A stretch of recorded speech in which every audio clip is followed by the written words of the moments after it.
On a vu que tout ce qui est rapporté dans les différents sfarim à propos de Chassidut, on ne peut pas définir la Chassidut par rapport à travers ces notions. Merci.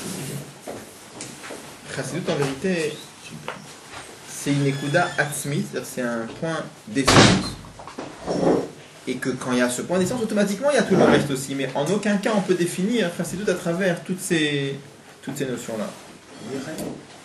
On avait dit a priori, donc, qu'est-ce que c'est en vérité le lien de Chassidut? On a dit que Chassidut c'est un dévoilement de Pnimet HaKeter, c'est la partie profonde de Keter. Ça revient à dire c'est un dévoilement de Or Ein Sof. On a demandé a priori, mais on peut dire la même chose pour toute la Torah. Pourquoi tu dis ça spécialement pour Chassidut? C'est pour toute la Torah, on peut dire ça. On a dit c'est vrai, c'est tout à fait vrai, mais il y a une différence. Quelle est la différence? On avait expliqué que il y a deux sortes de levushim. Il y a des levushim qu'on peut changer, il y a des levushim qu'on ne peut pas changer. Ça veut dire quoi? Alors, avant de parler des deux sortes de levushim, j'avais d'abord écarté une autre sorte de levushim dont on ne parle pas ici, parce que vraiment ça n'a pas de rapport. Alors, je sais quoi l'autre, mais ça rend quand même plus clair d'en parler. C'est quoi l'autre catégorie de levushim? C'est des levushim qui sont tels que quand on les voit, on croit que c'est ça la chose. Qu'est-ce que c'est que le propre d'un levush, un vêtement? C'est que dès quand tu vois le levush, tu sais que le levush, il est secondaire. Et ce qui est important, c'est celui qui est dans le... c'est le meloubash. C'est-à-dire, il y a le levush, c'est le vêtement. Le meloubash, c'est la personne de l'objet qui est habillé.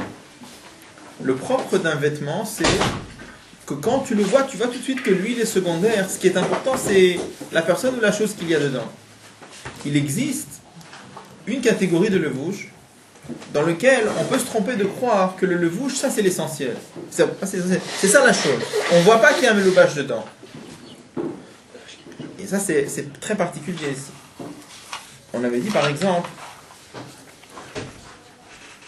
c'est comme si quelqu'un par exemple voyait un pullover qui marche dans la rue, il croirait que ça c'est la chose, ça c'est un pullover avec un pantalon, il ne voit pas qu'il y a un homme dedans. C'est-à-dire, il voit le secondaire et il s'imagine qu'il n'y a rien d'autre, c'est ça. Bon. L'exemple qu'on donne là-dessus, c'est les Gilgulim. Les Gilgulim, c'est quand, par exemple, c'est marqué quand une Neshama a fait des apéros très graves, donc elle peut redescendre dans ce monde-là, dans un poisson, dans un animal, et là, vraiment, ça voile complètement. On ne voit pas du tout, en tout cas, nous, on ne voit pas du tout qu'il y a une Neshama qu'il y a une Neshama juive à l'intérieur. Donc là, ça voile comme... On voit un poisson, on voit pas qu'il des fois il y a quelque chose dedans. Ça donnerait quoi? Ça donnerait un juif qui apprend la Torah, il apprend la Gemara. C'est quoi la Gemara? C'est des raisonnements avec des casse-têtes, des questions, des tosfot, et il s'imagine que c'est ça la Torah. La Torah, c'est des casse-têtes et des raisonnements et des réflexions sur des choses matérielles. Ça, c'est un juif qui... Il y en a malheureusement. Mais un juif qui s'imagine que c'est ça la Torah, il prend le levush, il a oublié qu'il y a... L'essentiel, c'est quoi? C'est que la Torah, c'est un levush pour Akadosh Baruch Hu. Dans la Torah, il y a Akadosh Baruch Hu.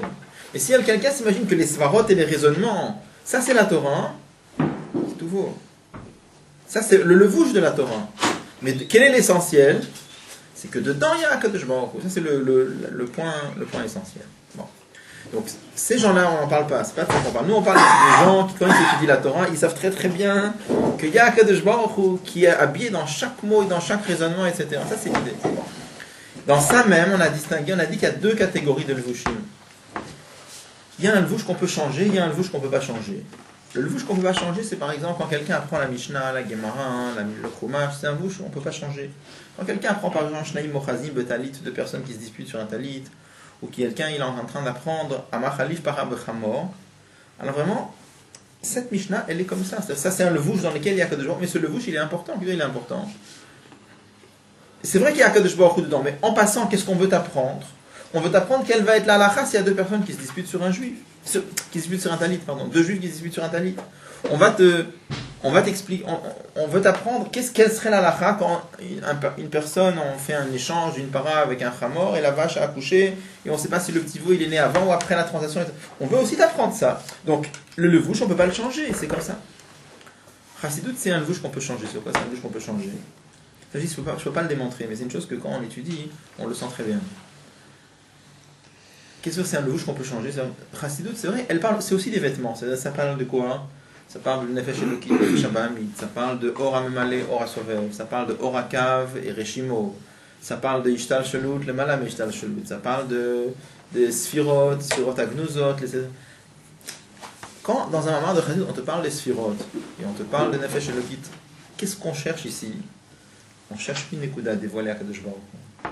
Une fois on te le fait à travers un mamar qui parle de Nefesh Elokit, une fois on te le fait à travers un mamar qui parle de Kav et Reshimo, une fois on te le fait à travers un mamar qui parle de Esser Sphirot, une fois on te le fait à travers un mamar qui parle de Memale et Sovev. Mais c'est un vêtement qu'on peut changer, ça. Ok, alors, là, on a parlé de Memale et Sovev. Là, on a parlé de Nefesh Elokit, Nefesh Abamit. Mais la Nekuda, c'est autre chose. La Nekuda, c'est quoi? C'est dévoilé à Kadosh Baruch Hu dans le monde. Ça, c'est la Nekuda qu'on a dit. Donc, c'est un vêtement qu'on peut changer. Qu'est-ce que ça change si le vêtement, on peut le changer, on ne peut pas le changer?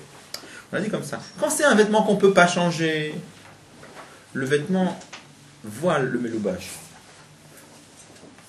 Quand c'est un vêtement qu'on peut changer, ça veut dire que le vêtement, il est moins important, ça veut dire. Donc, à ce moment-là, le meloubash est beaucoup plus dévoilé. Donc, en résumé, par rapport à la question qu'on a posée, c'est vrai que tout ce qu'on a dit avant sur la Chassidut, on peut dire exactement la même chose sur toute la Torah, c'est certain. La seule différence, c'est que dans toute la Torah, comme le levouche, c'est un levouche qu'on ne peut pas changer. Alors, le levouche, ça voile. Quand tu parles, tu apprends Shnaim Mochazim Betalit, c'est une suga de Shnaim Mochazim Betalit. Quand tu apprends Machlif Baram Bechamor, c'est un Machlif Baram Bechamor. Alors que la Nekuda de Chassidut, c'est dévoilé à Kadosh Baruch Hu. Pourtant, on peut étudier, on sait qu'on étudie la Gemara al-Pi Chassidut aussi.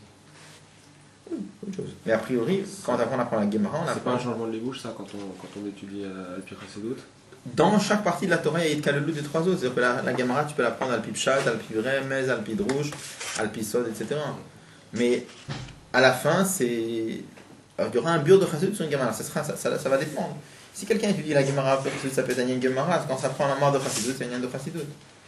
Et on va le voir vraiment. On va le dire, c'est que dans Chassidut, il y a toutes les parties de la Torah. On voit que Chassidut, elle cite des Mamari, elle cite des Gemarot, elle cite des Midrashim, elle cite des passages de Kabbalah, elle les explique en passage aussi. On va parler de cette écoute, on l'a dit déjà, on va en parler.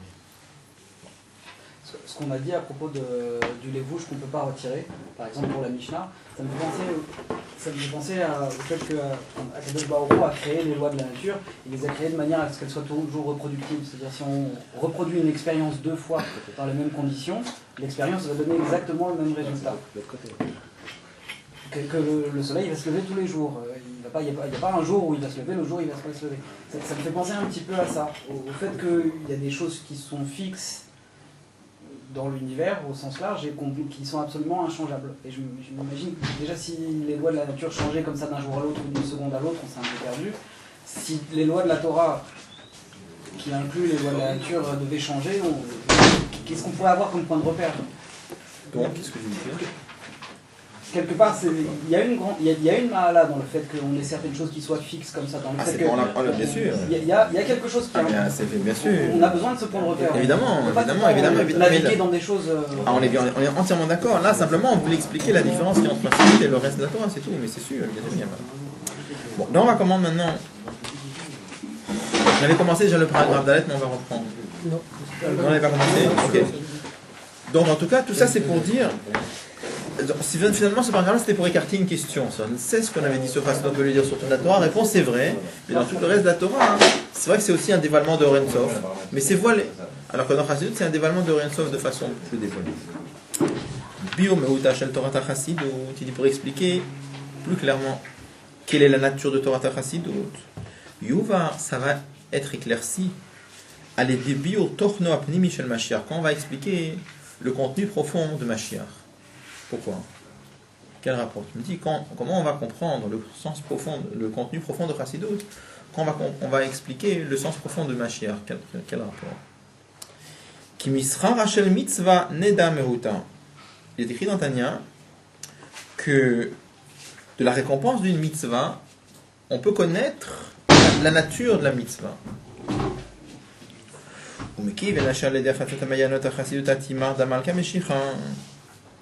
Et puisque par le fait qu'on répand Chassidut dans le monde, ça fait venir Mashiach. Areminyano shel Mashiach srara neda et meuta.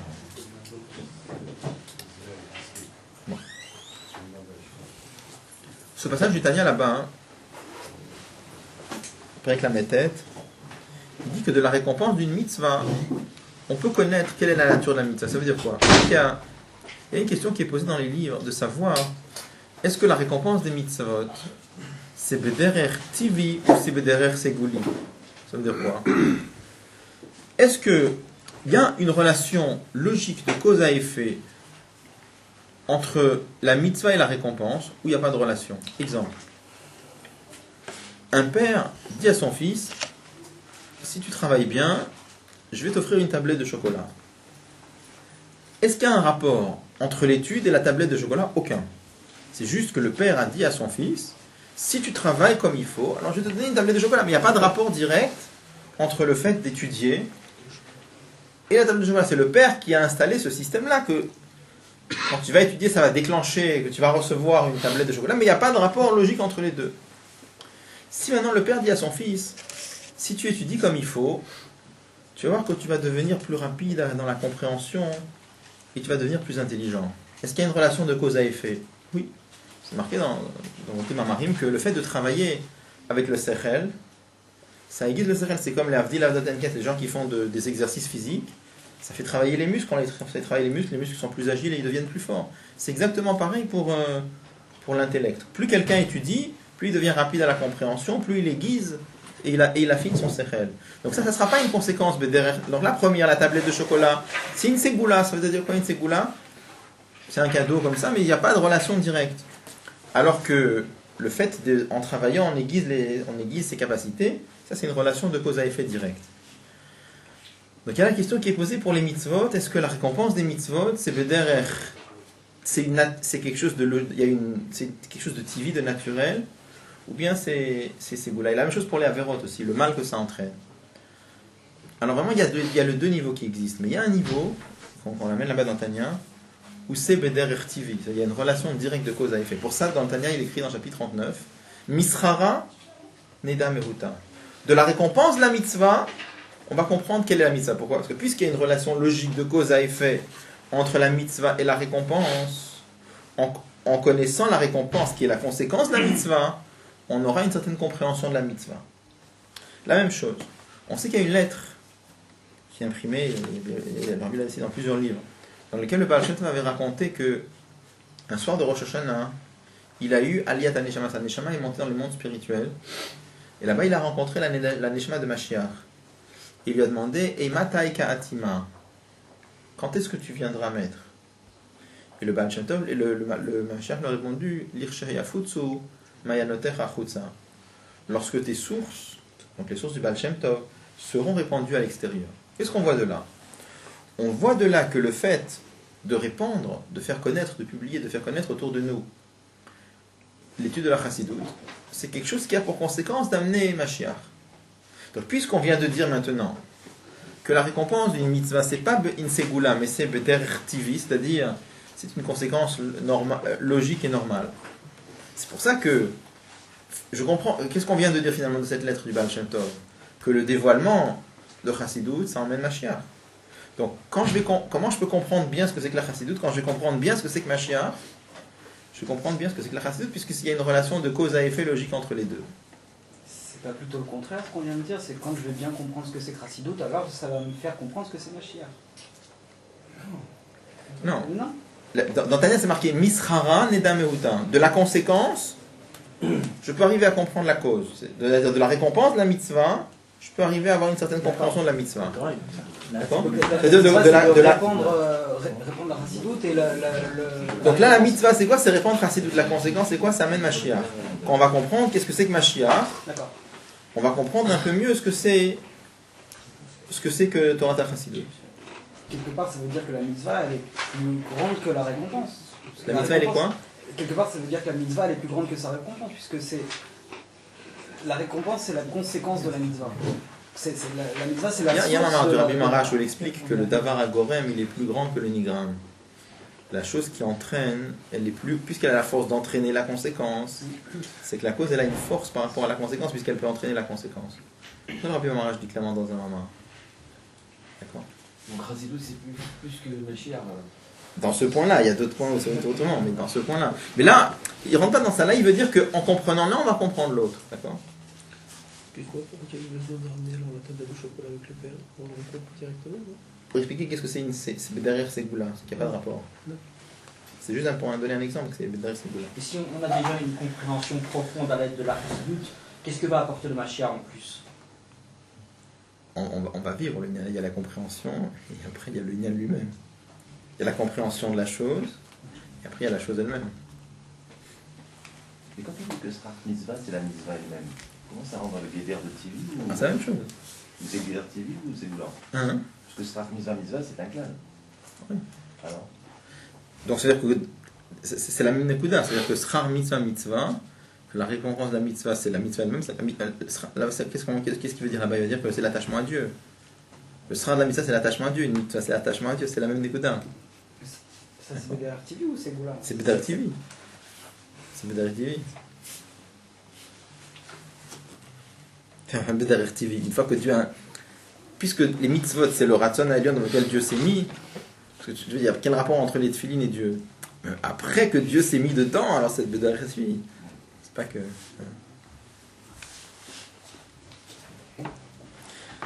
Bon, donc on est parti maintenant dans un paragraphe, on veut comprendre un petit peu qu'est-ce qui va se passer, qu'est-ce que c'est que Biat HaMashiach. Il dit comme ça. Mais Biat HaMashiach, quand Mashiach viendra, il y aura plusieurs sujets très élevés qui vont arriver comme chidouche dans le monde. Kumo par exemple, Geolat Israël ve'Ashrina, il va y avoir la libération du peuple juif et de la Shrina. Prenez la note 25, dans la Gemara, on nous dit que Dieu va sortir de l'exil avec le peuple juif. Donc il y a l'exil du peuple, on va sortir le peuple juif de l'exil, et il y a qu'on va sortir, que la Shrina va sortir de l'exil. Ensuite, le malamisé plus haut que ça, que le peuple juif deviendront des grands sages et qui vont connaître les choses cachées et ils vont comprendre la connaissance de Dieu selon leur capacité. Comme il est écrit dans le verset où que la terre va être remplie de la connaissance de Dieu. D'où je sais, on dit que ça c'est les malas, d'où je sais que ça s'appelait les malamisés, d'où je sais que le fait que les juifs vont être des grands chachamim, c'est plus grand que la libération des juifs. Parce que là, le rabbi donne une liste d'événements et il a l'air de les présenter crescendo, c'est-à-dire que ça va du plus bas vers le plus haut. Donc, la plus petite chose qui va se passer quand Mashiach viendra, c'est que le peuple juif va sortir de l'exil, que la Shrina va sortir de l'exil. Plus haut que ça, les juifs vont être des grands chachamim qui connaissent des choses cachées. D'où tu sais que savoir des choses cachées, c'est plus grand qu'être libéré de l'exil. Alors, prenez la note 26. Hein? Shegam bisman bet hamikdash lo hayta mala haaretz de'at Hashem. À l'époque où il y avait le Bet Hamikdash, est-ce que les Juifs étaient en galoute? Non, ils étaient sortis de l'exil.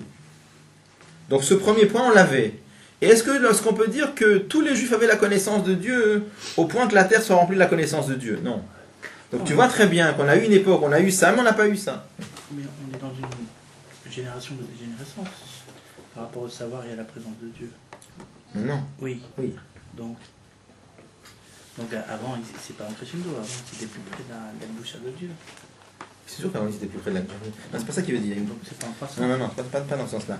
Il veut dire comme ça, il dit, quand Mashiach viendra, il va y avoir une série d'événements. Et il les cite. Et de la présentation que le rabbi donne, on a l'impression, enfin pas l'impression, il est présent de façon crescendo. Alors Elle a vu Mashiach. Oui. D'accord. Il dit, dans les événements qui vont se passer quand Mashiach viendra, le rabbi les présente crescendo. Donc je demandais la question...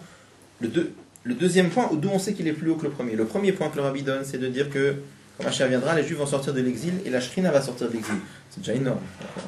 Après, deuxième point, on nous dit que les Juifs vont connaître les choses cachées au point que la terre va sera remplie de la connaissance de Dieu. D'où je sais que ce point-là, c'est plus grand que la libération des Juifs. Alors sur ça, le rabbi dit dans la note 26, il dit parce que tu vois très bien qu'à l'époque où il y avait le temple, on n'était pas en exil. On était déjà sorti de l'exil. Pourquoi il dit qu'il va nous sortir d'exil? Parce qu'on est retourné après, quand le temple a été détruit. D'accord? Quand il y avait le temple, on n'était pas en exil, on était sur notre terre. D'accord? on parle du prédateur premier ou deuxième? Globalement les deux, mais plus à l'époque du premier.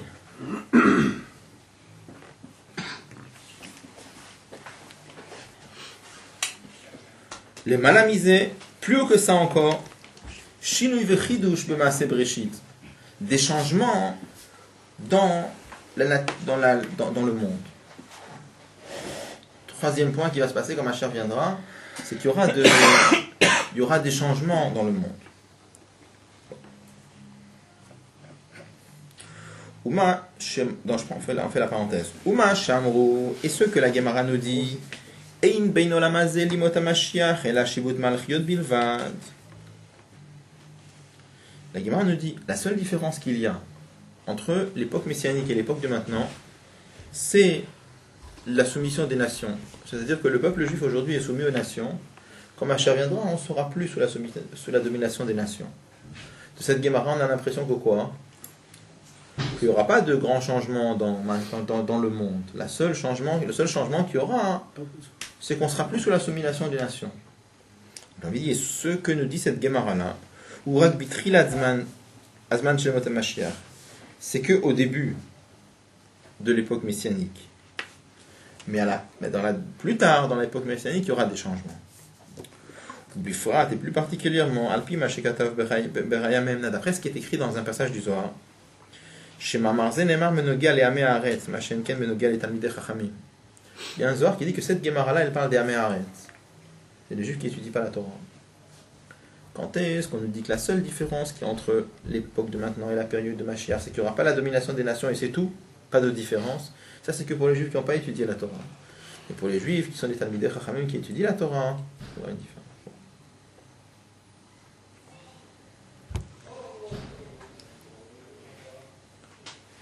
Donc, Rabbi explique, là on a terminé la parenthèse. Prinat elokut shel malamei haTorah yiyeh az begilui. Le niveau. Comment? Prinat elokut shel malamei haTorah. Oui, qu'est-ce que je dis? Torah. Ah non, je me trompais, d'accord. Prinat elokut shel malamei haTeva, le niveau de Dieu qui est au-delà de la nature, yiyeh az begilui, sera alors dévoilé quand Mashiach viendra. Shelachem, Yokorim et Hashem. Non. Voilà, faites passer le.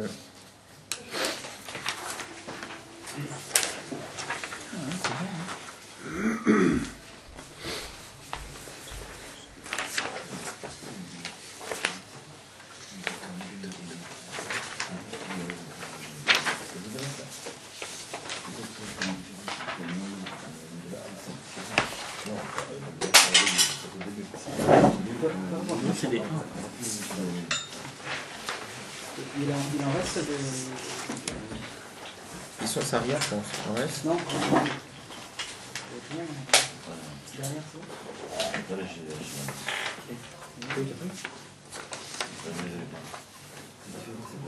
Derrière, c'est bon.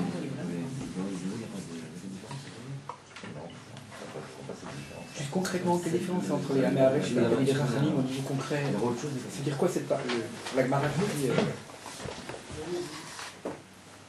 Tu viens d'expliquer là. De ce Zohar, on comprend que pour les Talmidei Chachamim, il y aura des grands changements dans le monde, et pour les Amé Haaretz, non.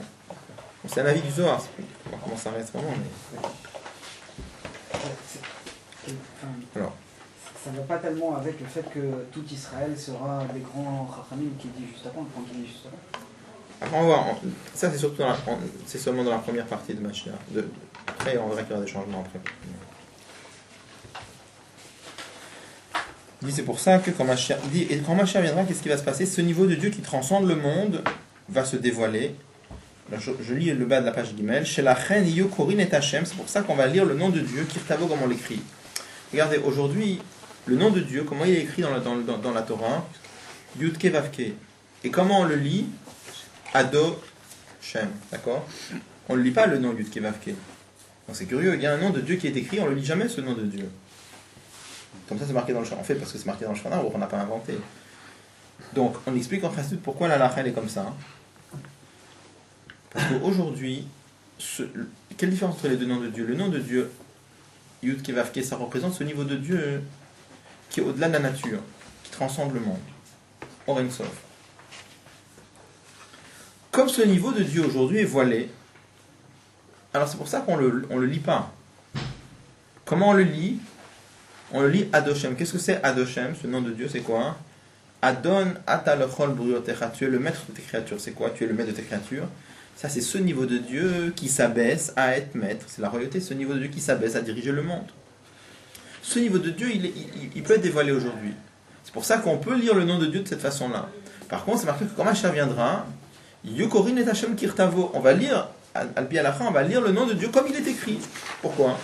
Parce que comme ce nom de Dieu-là va être dévoilé dans le monde, c'est pour ça qu'à ce moment-là, on pourra lire ce nom de Dieu comme ça s'écrit. Parce que dans le monde entier, on aura le dévoilement de ce nom de Dieu, Yud Kevavke, Haya Oveveyiye Keechat. Qu'est-ce qu'il y a dans ce nom de Dieu, Yud Kevavke? Il y a toutes les lettres pour faire Haya Oveveyiye. Il était, il est, il sera. Le présent, le passé, le futur. Mais les trois dans un seul mot. Pour la royauté de Dieu, on dit Hashem Melech, Hashem Malach, Hashem Yimloch. Il y a les trois temps, parce que ça c'est ce nom de Dieu qui s'habille dans les limites du monde, qui s'habille dans le temps. Puis s'habille dans le temps, il y a le présent, le passé, le futur. Pour le nom de Havaï et Yud Kevavke, il n'y a pas de présent, il n'y a pas de passé, il n'y a pas de futur, tout est dans un seul point. Pour ça on a toutes les lettres pour faire Haya Ove Veyiye dans un seul mot. Donc il dit ce niveau de... Pardon? C'est étonnant qu'il fasse confiance à ce niveau de l'alphabet Borou, car en relation avec le temps quelque part. Puisqu'il est Haya Ove Veyiye d'Afka. Je pense que c'est plutôt un Ori. Ce qui veut dire que c'est un Ori ici en fait qui... Comment? Parce que Haya Ove c'est une relation avec le temps. C'est quoi sa relation? Elle est là. Elle est vite. Tu vois Ici il parle de ça, mais c'est plus que ça aussi. C'est plus que ça, bien sûr, parce qu'ici c'est un problème, si c'est pas un niveau qui... Alors il dit Shelma la Mizman Makom. Donc ce nom de Dieu qui est au-delà du temps et de l'espace, à l'image du dévoilement qu'il y avait dans le Beth Amikdash. Parce que dans le Beth Amikdash, on sait très bien que le nom de Dieu transcende l'espace. Comment on le voit? Le dévoilement de Dieu qui est dans le Beth Amikdash transcende l'espace. Comment on le sait? Parce que Makom Aaron et l'Ominamida. C'est-à-dire que d'un côté, le Kodesh HaKodashim mesurait par exemple 10 coudées. L'Arche Sainte mesurait 2 coudées et demi. Donc si l'Arche Sainte mesurait 2 coudées et demi et qu'elle était placée au milieu du Kodesh HaKodashim, de chaque côté il devrait rester combien? Normalement 2 coudées 75. Et 3 coudées 75, pardon. Et quand même, qu'est-ce qui se passe? Quand on mesurait de chaque côté, il y avait 5. Donc ça veut dire que le Aaron HaKodesh mesurait 2 coudées et demi sans occuper 2 coudées et demi. C'est marrant. Donc, qu'est-ce que je vois de là? Je vois de là que le dévoilement qu'il y avait dans le Beth Amikdash, dans le Kodesh HaKodashim, était au-delà de l'espace. Ça transcende le Makom. De la même façon, on sait très bien que le temps et l'espace sont liés. De la même façon que ça transcende l'espace, ça transcende le temps aussi. Donc ça, c'était dans le Beth Amikdash. Qu'est-ce qui se passe quand Mashiach viendra? Il y aura ce dévoilement-là dans le monde entier. Prenez la note 34.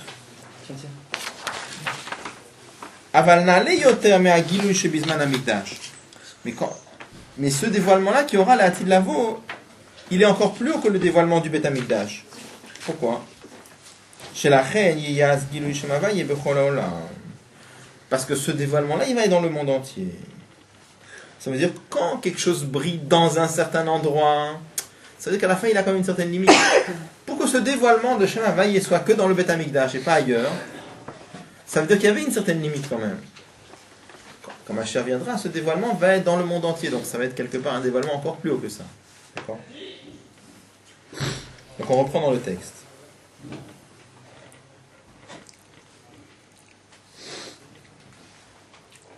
Si on lisait le Yud Kevavke aujourd'hui maintenant, comme il est marqué, on fait une interdiction? Oui. On n'a pas le droit.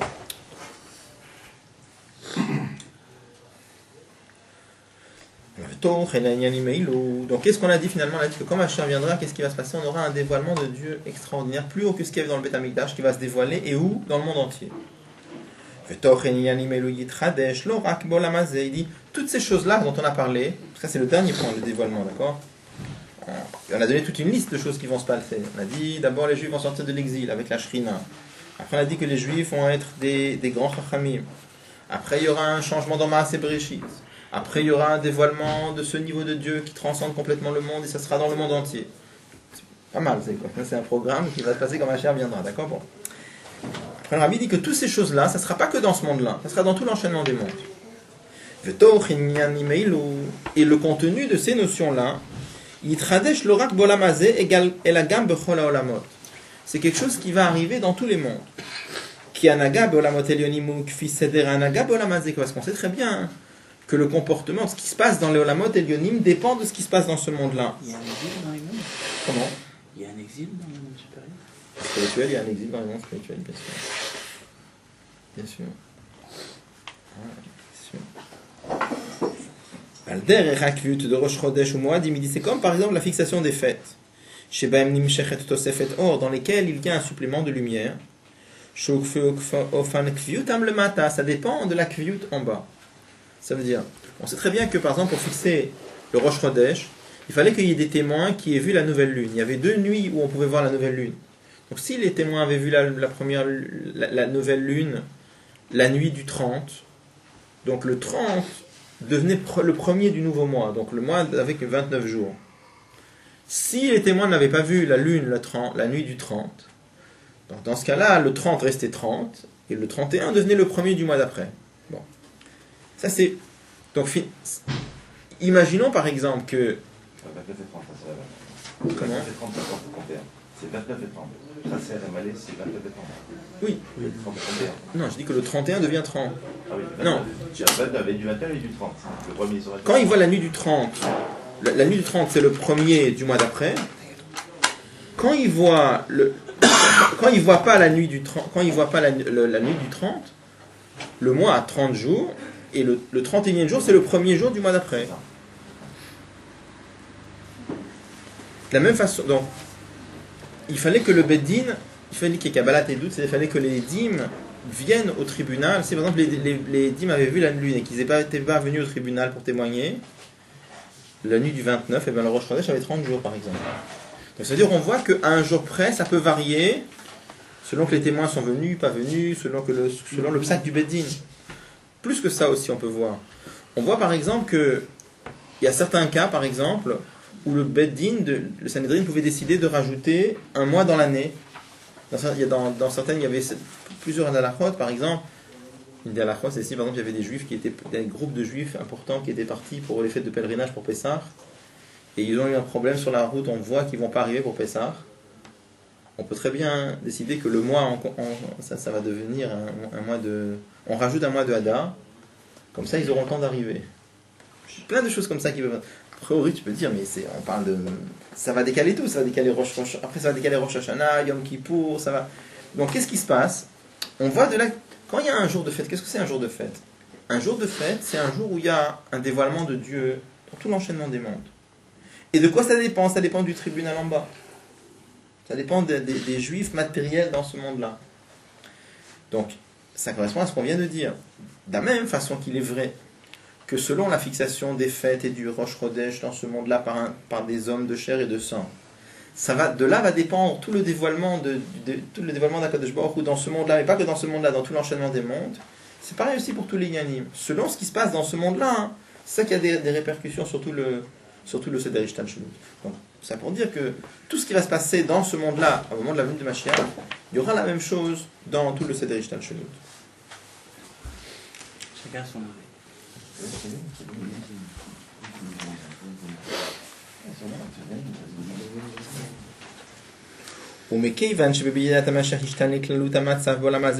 Puisque au moment de la venue de Mashiach, il y aura des changements dans ce monde-là et dans les détails de ce monde-là, alors le changement correspondant va se dérouler dans les mondes spirituels. Cependant, après tout cela, et il est toute cette liste de choses extraordinaires dont on a parlé, bien que c'est quelque chose de très grand et de très très merveilleux, de très élevé, c'est pas ça, mais c'est pas ça le lien de Mashiach. Ça, c'est des conséquences de Biat HaMashiach. Mais c'est pas toutes ces choses merveilleuses dont on a parlé, même style de raisonnement que ce qu'on a vu jusqu'à présent. On ne peut pas définir la Nekudat de Biat HaMashiach avec ça. C'est plus que ça encore. Mais simplement, de là va découler tout le reste. Je reprends l'exemple qu'on avait déjà donné. C'est si, par exemple, Est-ce que je peux te dire, tu sais qu'est-ce que c'est un homme vivant? C'est un monsieur qui voit et qui entend et qui parle et qui bouge et qui réfléchit et qui ressent. Est-ce que c'est ça la vie? C'est pas ça la vie. La vie c'est autre chose. La vie c'est un point extraordinaire qui est très très très élevé. On aura du mal à expliquer qu'est-ce que c'est que la vie d'ailleurs. Je vous ai dit, regarde dans le dictionnaire comment ils définissent la vie, c'est C'est la vitalité. ça tourne. Ils définissent par ce qu'on veut définir. Quand ils parlent de vitalité, qu'est-ce que c'est vitalité? Ils te disent c'est la vie. Ils tournent en rond, ils t'expliquent pas clairement. Bon. Maintenant, quelqu'un qui est vivant, il a tout ça. Quelqu'un qui est vivant, c'est sûr qu'il va ressentir, il va comprendre, il va parler, il va entendre, il va bouger. Mais donc quelqu'un qui a la vie, il a tout ça. Mais dire, est-ce qu'à travers tout ça, je peux définir la vie? Non. C'est très trop réducteur. La vie, c'est beaucoup plus haut que ça. Comment en parler encore? On a la même chose. Mais toutes ces choses extraordinaires dont on vient de parler, quand il y aura Mashiach, il y aura tous ces points-là. Mais est-ce que c'est ça Biat HaMashiach? C'est pas ça Biat HaMashiach. Biat HaMashiach, c'est quelque chose de plus fort que ça, comme on va expliquer dans le paragraphe d'après. Bon, là, il faut qu'on fasse une note, d'abord dans le... Prenez la note 27. Alors, Rabbi s'arrête, bon, c'est un point de détail, mais il s'arrête sur...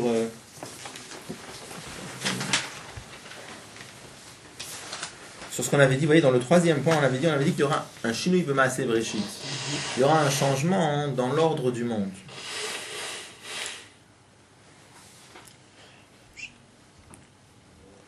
Donc, pourquoi il y a une note? Parce qu'a priori, c'est un problème. Pourquoi c'est un problème? Parce que c'est une discussion, vraiment, ce point-là. Est-ce qu'il y aura des changements quand Mashiach viendra ou non? Il y aura... Le Rambam lui écrit, tout au début des halachot de Mashiach, il te dit, ne t'imagine pas que quand Mashiach viendra, il va faire des grands changements et des miracles.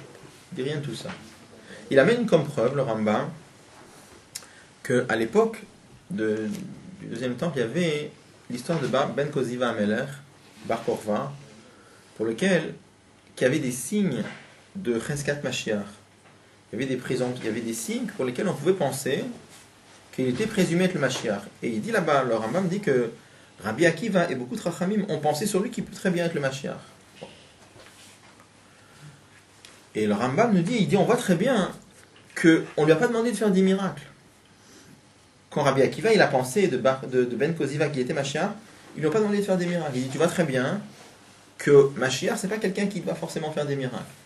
Comme ça dit le Rambam. Le Ravad n'est pas d'accord. Rabbi Avram ben David, donc un des grands Rishonim, qui n'est pas d'accord, lui il dit comme Mashiach viendra, il y aura des miracles, il y aura des changements. Et lui dit qu'à l'époque de Ben Koziva aussi, il amène des Agadot, on lui a demandé de faire des miracles. Il n'est pas d'accord avec le Rambam. Bon.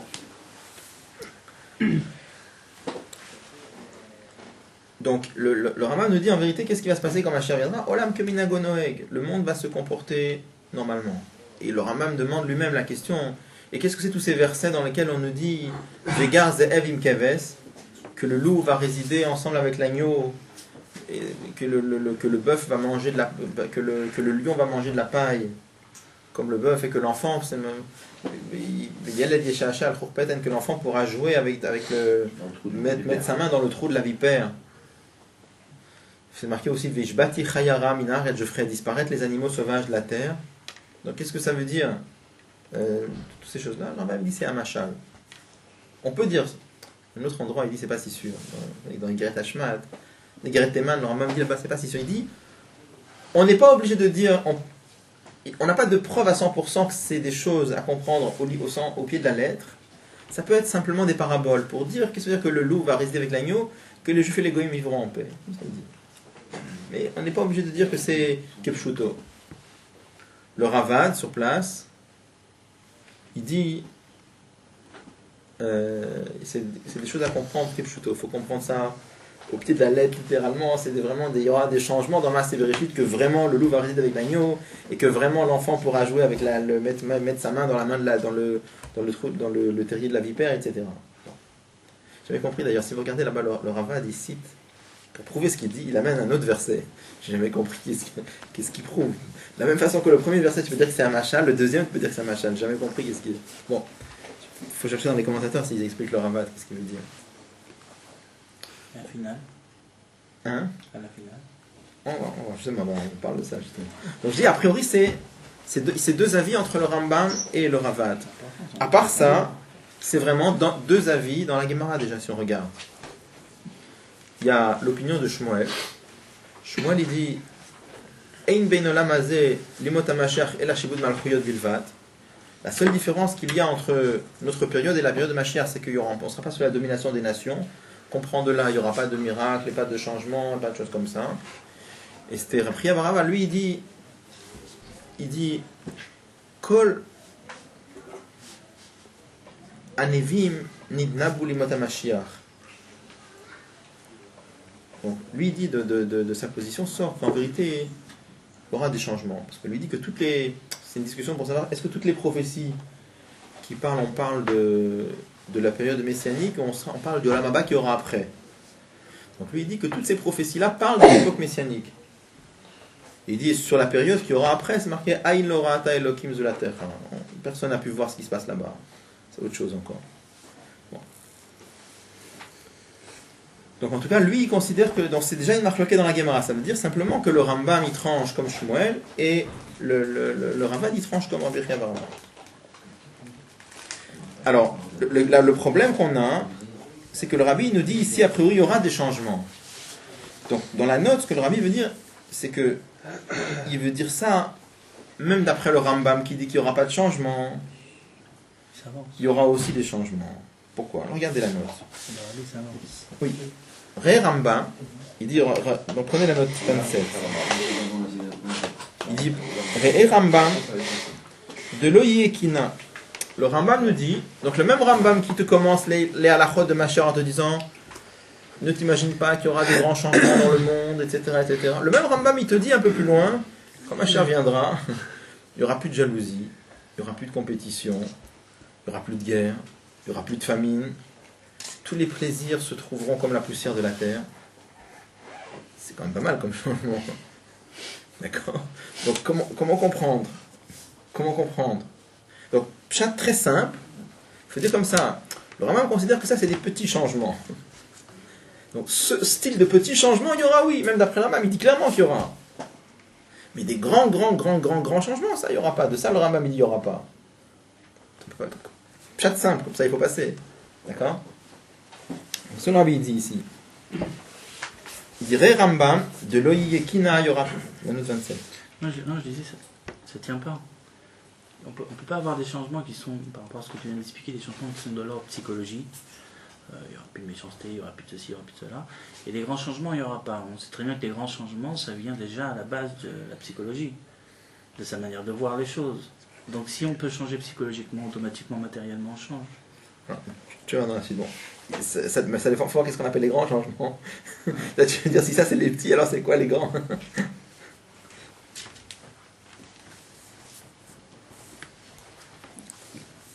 Il dit, donc il dit, Afledat. Donc le Rambam il a écrit que le Yiyekina, il n'y aura pas de jalousie, tous les plaisirs seront comme la poussière de la terre. Afledato de Garzev ou Machalou. Même d'après sa chita, lui, dans laquelle il dit que le loup va résider avec l'agneau, c'est une parabole, c'est pas à comprendre au pied de la lettre. Lui-même, il a quand même écrit qu'il n'y aura pas de jalousie, il n'y aura pas de guerre, etc.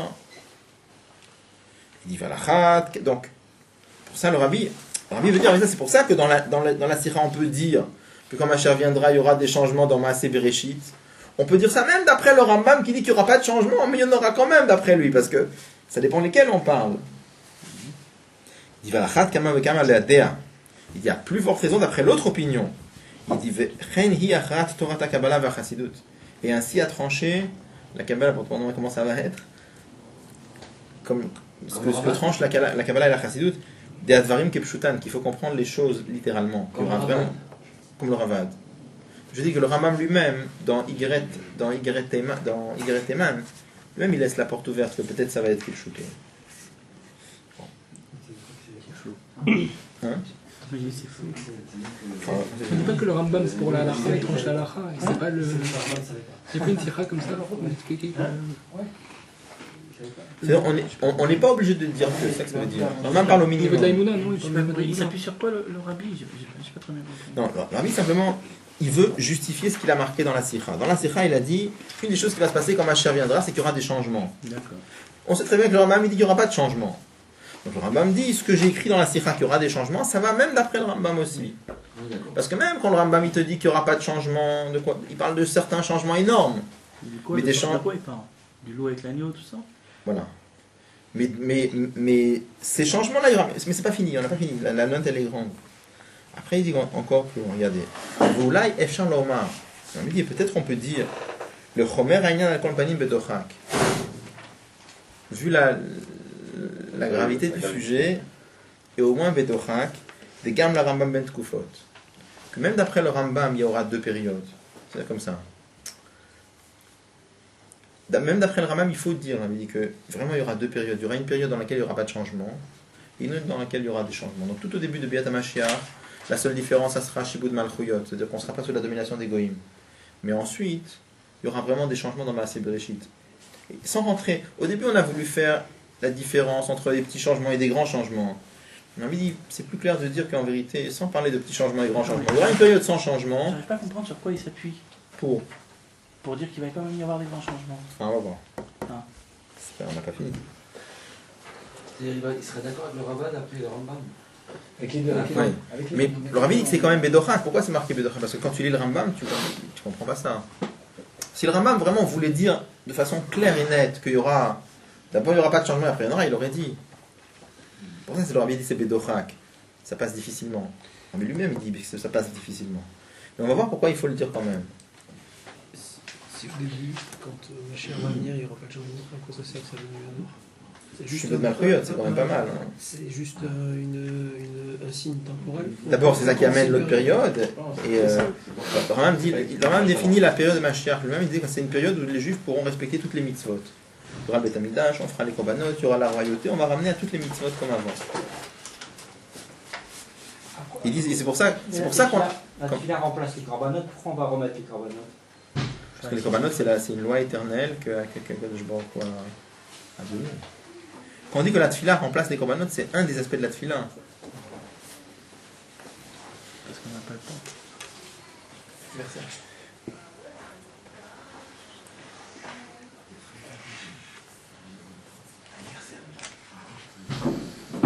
Il faut dire que même d'après le Rambam, il y aura aussi 2 périodes. Et quand on dit que la terre va être remplie de la connaissance de Dieu, ça c'est déjà dans la première période déjà. Et toute la première et tout ce que le Rambam nous parle dans ce chapitre là-bas, ça parle dans cette période-là.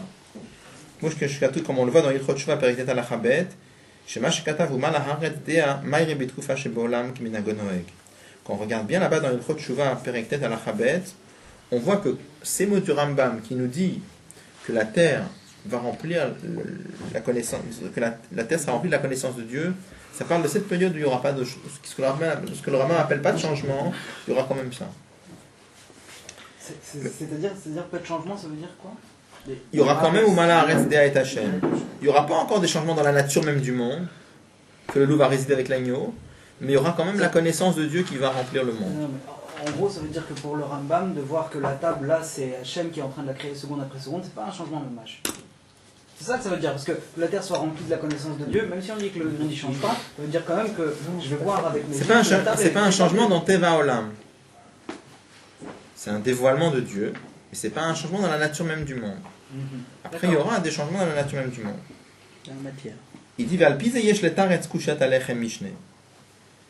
Il dit d'après ça, on peut répondre à la question du Lechem Mishneh. Donc de quoi ça parle? Le Lechem Mishneh, c'est un des commentateurs du Rambam. Donc pourquoi, et ça répond à la question, pourquoi il faut introduire quand même que d'après le Rambam, il y a 2. J'ai pas le montre. Pourquoi il faut introduire d'après le Rambam qu'il y aura 2 périodes? Parce que vraiment, ce qu'on a dit, le Chomer Aïnyan, c'est un sujet très compliqué dans le Rambam. Dans le Rambam, il y a plein de contradictions sur ce sujet-là. Il y a plein de contradictions dans plusieurs endroits. Et là, le Rabbi en cite une qui, quand tu admets l'histoire des 2 périodes, ça solutionne complètement le problème. C'est pour ça que le Rabbi dit que le Chomer Aïnyan, il faut admettre ça. Exemple. Là, on vient de voir que le Rambam tranche comme Shmuel, qui nous dit que quand Mashiach viendra, pas de changement. À part ça, dans la Gemara, dans ma Masechet Shabbat, il y a une discussion. Est-ce que Shabbat, on a le droit est-ce que si quelqu'un sort Shabbat dans la rue avec des armes, est-ce qu'il transgresse Shabbat ou non? Quelqu'un sort avec une épée à la ceinture, avec... Donc c'est marloquette. Il y a un avis qui dit que c'est des bijoux. C'est des parures.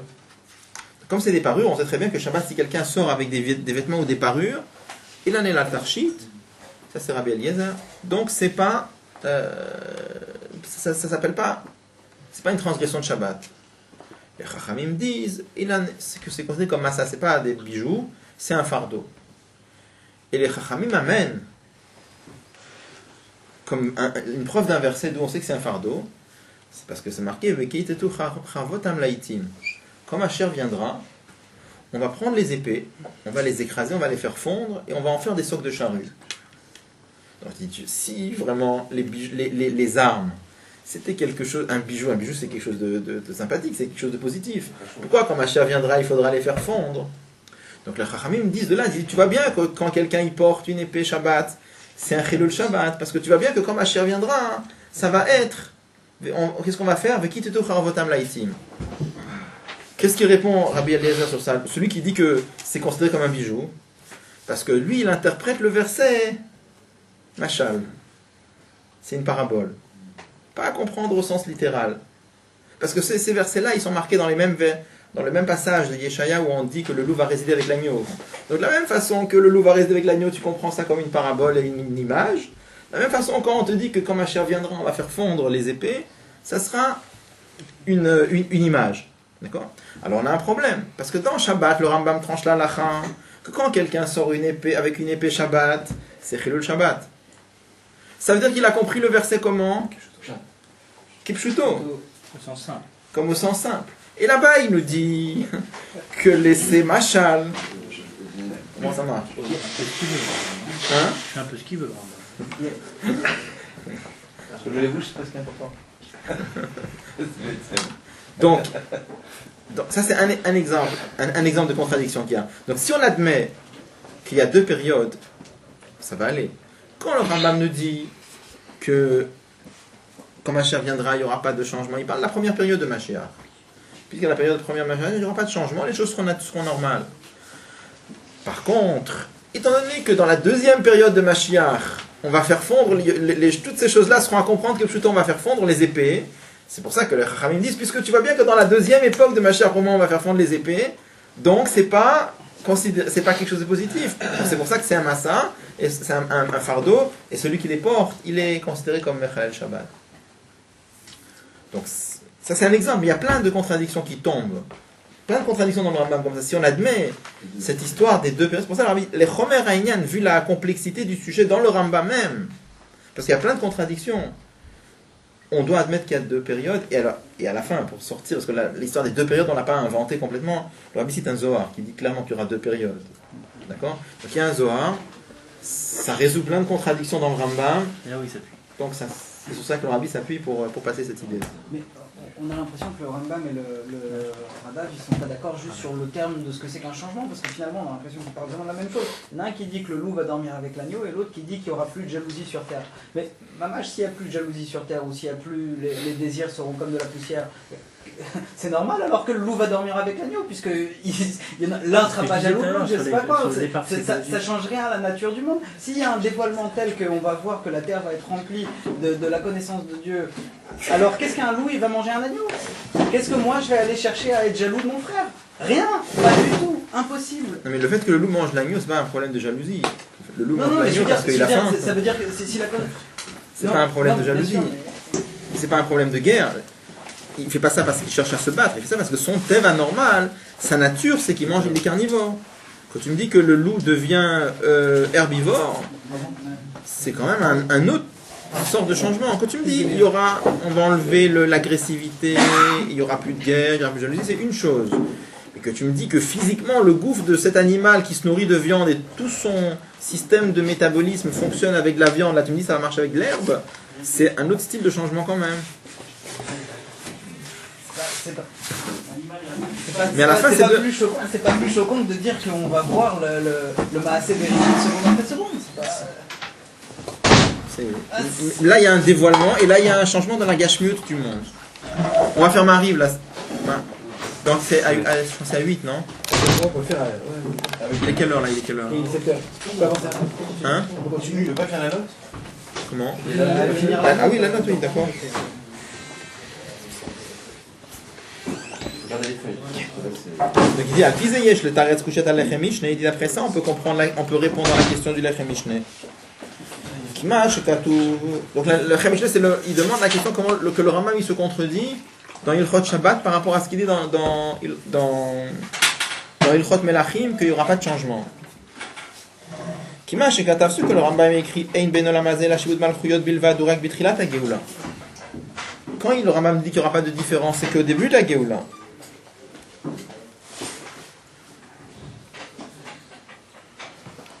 Donc il dit, on saute la parenthèse une seconde. Aval acharkaf, mais par la suite, Gama Rambam modeshe yechidush ba'olam. Le Rambam, après la première période, il est d'accord qu'après il y aura oui des changements. Uma shekatu vekid etu charvotam laiti bukipshuto.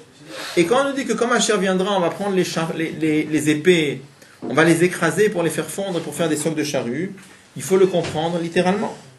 L'obederech mashal bilvat, c'est pas juste des paraboles. Et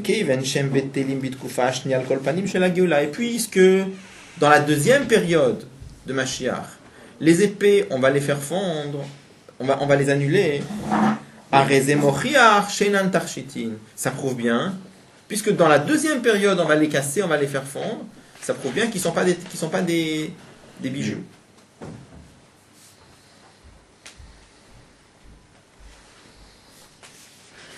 Mais dans l'autre parenthèse, voilà, le Rambam il dit, parce qu'il ramène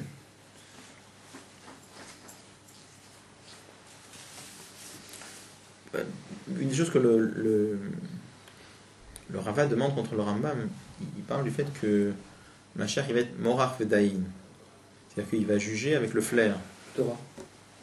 Oui, c'est un miracle, c'est pas quelque chose de naturel. En sentant, s'il y a deux juifs qui se disputent, en sentant les auteurs, il va savoir qui a raison. Ça, c'est une des questions que le Rambam demande. Juste une chose, en raisonnant de Rabbi, il avait appliqué le au désarmement nucléaire, il avait appliqué le passouk de la charrue là. Qu'est-ce qu'il faut comprendre quoi alors? C'est une préparation à ce lien-là parce que. Parce qu'il s'appliquait, concrètement il est en train de s'appliquer. C'est un siman. Rabbi disait que le désarmement c'était vraiment l'application du passouk. Oui. Mais je veux dire, on n'y est pas encore malheureusement, mais c'est un début. C'est un début du lien. Que les goïms eux-mêmes cherchent à désarmer. C'est-à-dire qu'eux-mêmes ils comprennent que les armes c'est pas un lien en soi.